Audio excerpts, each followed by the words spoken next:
most of my perceptions have been influenced by your perception. So don't blame me when I'm copying yours. It's fine. What I basically think is that beauty is something that should not be limited to external physical features. Yeah. There's, to some extent, for example, people want good body. They want good athletic abilities. They want this should be my chest size, this should be my waist, this should be my thighs. Yeah. It is now, I'm not looking at it in a visual form. I'm only looking at it in a way that is healthy for a person. That is how I look at things now that I've been enlightened by you, Komal Taya. So that is what I feel. What do you think? I think like we people always say that beauty, everybody nowadays on social media everywhere is like beauty is not external, it's something that comes from within. Mm-hmm. But I feel like how many of you literally feel that? How many of you, like when you're slamming your ex's girlfriend or boyfriend and then just passing those comments? Yeah. Right, it happens. It's I've seen people where on social media they are putting like that, and in person also they're talking like, look, beauty does not matter, your heart should be beautiful. Yeah. But when they pass such comments in front of me only, when going in the conversation, going with the flow, not realizing that they once said that to me and now they are just contradicting their own statement, means they did not mean by that statement. That just came with the influence of social media, with the trend of social media, that everybody wants to be good over there, everybody wants to say things which are popular, which can make them, people get fascinated by them like that. Okay. So I don't think so. Like literally, if I say only hardly 5% people mean by those statements. It's like most of the people, when it comes to their personal life, they'll say that everyone is beautiful, but I want to date that girl who looks like Bihati Prinsloo, right? Yeah. So exactly. Ultimately, when it comes to your own choices, you're also influenced by that. And in some manner, you are enslaved with that. You can't really escape. Yeah, I also like, I will not shy away from accepting the fact that since childhood only, I also had little bit perception of like different beauty standards in negative way. I'm not saying that I was like that only, because I was subjected with those things with my surroundings, because I've never gone out and I've seen my people around me telling me that this is good, this is bad, this skin color is good, this skin color is bad. But when I started realizing to some extent that this is going wrong, right? But after coming out and when I saw the different dimensions of world and life, I realized that this is going wrong, and your whole life have been a lie, which you were thinking like this is happening, this skin color, this caste, this creed is something good, which I have been subjected with is wrong. So that automatically changed my perception. I started realizing it. I started taking a stand for people who are subjected with some inferiority complex in my side, at my society, where people pass comments on girls who are not the desired who are not having the desired skin color. Oh my God, I'm not saying it, but I'm using the word so that people get it. Yeah, because see, a lot of people want to get politically correct. It is not possible to explain everything by being that. I'll explain a lot of people get affected by that. The thing is that. Yeah, see, according to the society, it has been stigmatized to that level. Yeah, there are few things that are more beautiful than others. That includes skin color, that includes height, that includes weight, a lot of things. That the worst part is that not completely in a person's control. Yeah. For example, when it comes to skin color, you cannot do anything. It's not like if you work very hard, which a lot of people start working very hard to change their skin color. Yeah. I was in the last art of speaking class, 10 students were there, and I asked, how many of you guys feel that you look more beautiful when you smile? And to my surprise, 2 people actually did not raise their hands. In today's session too? No, today's session also. Today's session also people were uncomfortable that we do not look that good Yeah, there while were few speaking people. and like that.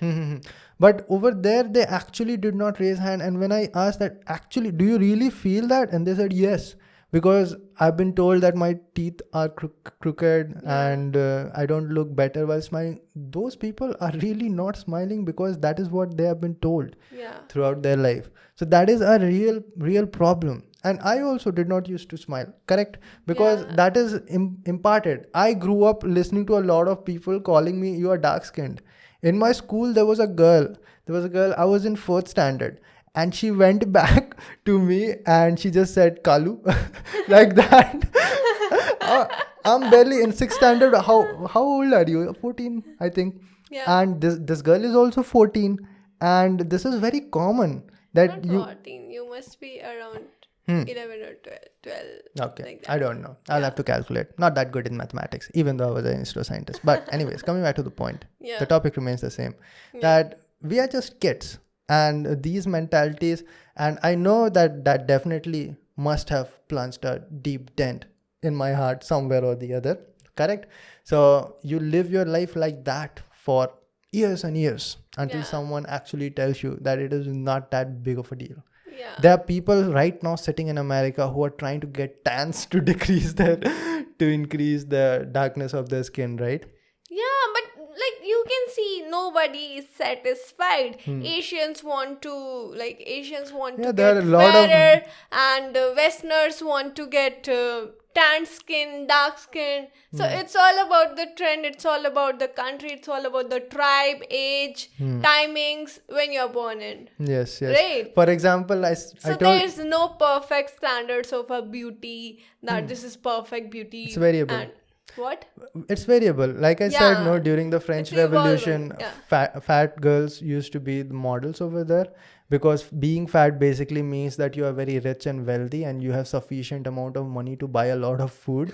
And because of that, all the posters and paintings that you will see at that time in 1400s, you are going to see a lot of fat models. Yeah, the first statue. Big bellies. Yeah, first statue, I guess that was the name of Wildorf or Windorf. I don't remember. But there was one statue where it was the first statue of women, I guess, where people found it out. And it was a woman who was having very big breasts, very big hips. Like it was like that. And it was acceptable. What are you talking about? Which country? Not country. There was one statue. It was, I guess, the first statue. Like you can search it out. Statue of something, Wildorf or Windorf. Okay, we are going to put a picture over here. No issues. So it was like that statue did not have that slender thighs and slim waist like that. So it was very much kind of overweight side, and it was okay for people, and it idealized the women to be like that. Okay. Right. So I don't know. He's searching it up. Yeah, please continue. I'll try to find out because it is very interesting. It's always changing. There are some instances in 19th century. Japanese women used to blacken their teeth. Why? I don't know why. Like they considered it to be beautiful. All right. Right, but then things happen, and now people want white teeth, like Colgate Smile. Right? So it keeps on changing. It also, before TV happened, a lot of women were happy with the way they used to look. But after the TV happened, a lot of young girls, they wanted a slender body. So it kept on changing, and I think it's changed more because of social media and television. Yeah, and social media is such a vague kind of image. It's like girls trying to be like Barbie doll or something, which is actually a fictitious image in some man's head, probably. Yeah, that is happening. And few days ago only, I think there's an Instagram page, Shit Model Management, right? Yeah. And they bring all these cases of where harassment is going on for models and all. And India's top agencies, modeling agencies, were in that. It's not few days, only yesterday or day before yesterday. That girl is the admin of that page. I know that. So she pulled up one session where people used to comment like, I got harassed, or I was told that you need to be size 0. like even you are size 2, you can work in industry, but they were forced. What is size 0? I don't know, like size 2, size 4, maybe some US UK standards. Okay. But size 0 is minimum. Like when people are literally getting hospitalized. Okay. That Yeah, condition. starving. So you have to maintain that. You have to starve literally. Okay. And they were pushed, models were pushed, and so do they really have any proof that these agencies they're did just something? putting the messages. Look, I got the look, some models from that agency are messaging me. Okay. That girl only puts up, and a lot of blue tick people who are industry specialists and who are industries biggies, good models, all are following that page. So that page, I guess, has much worth. Everybody over there comments, look, this is happening like that, and that is considered to be very authentic page if some harassment is kind of going on with you. Okay, so there are few models who are taking the names that these agencies did that, but are they revealing their own name and faces? No, I think she'll just cut the name and then just put the but chat on story. We'll have to trust the page in that case, right? Yeah, obviously that is authentic. What if they make up their own chats and they are anyways hiding the face? How can you trust? Why not they are including other agencies? Only that. They literally listed all the agencies there are. Yeah, but not only the listing. Also in the comment section, girls are commenting, look, no wonder this agency is there. I was also harassed. Okay. You can see in the comment section that is filled with that kind of shit. There are some people openly talking about it. All right. Yeah, people are talking about it. So it's not something they are pulling it out of views or out of attention. It is authentic. Yeah.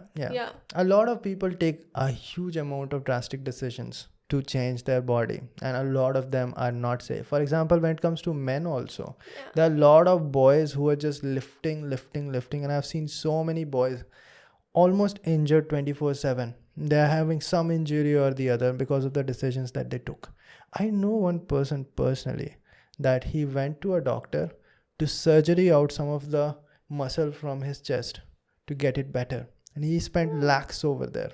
Yeah, Asian also, like they are getting their eyelid surgery done. Yeah. Right? You only told me that, and I also read it while I was researching on this topic, changing beauty standards, thanks to Anjali ma'am.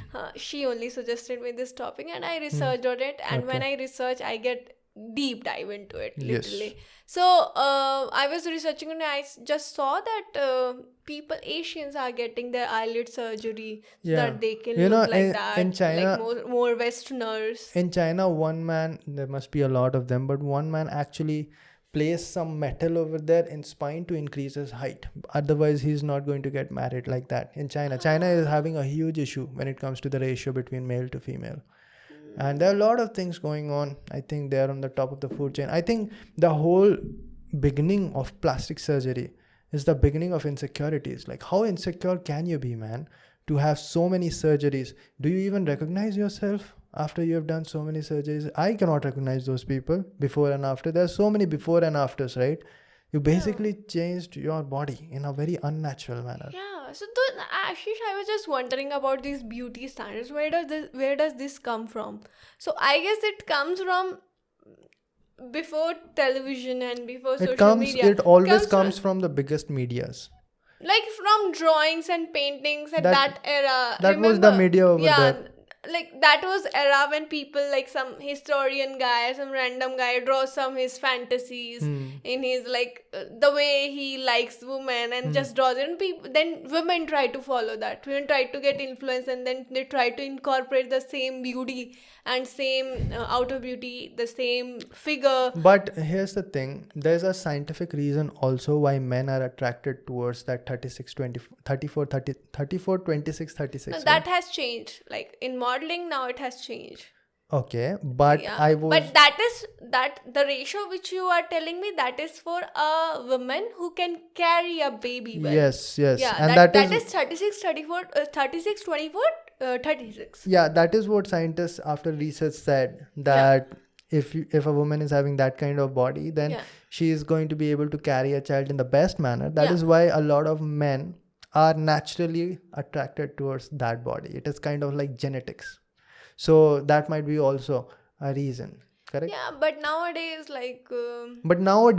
modeling industry has changed completely. It has taken a turn completely where your hips cannot exceed 34. Like your agent will literally call you and will tell you that lose weight. You can't exceed 34. Yeah. Where your breast can be like as minimum as possible. We're happy. Yeah. Like it can't exceed certain level. Super slender, that's what they want. They want only scale structure. It makes some sense to me why it would be advantageous for them, because they want to display the clothes and all. Exactly. And the clothes will look good on those kind of body, right? Yeah. Because they're basically a hanger, right? So that shows, no, like if the fat content is less, so obviously that shows that it is less in your body. What do you say about the plus size models then? That plus size models is a kind of only, it is a truth quota. That agencies are telling that look, we are also hiring curvy models, but also for curvy models they have standards.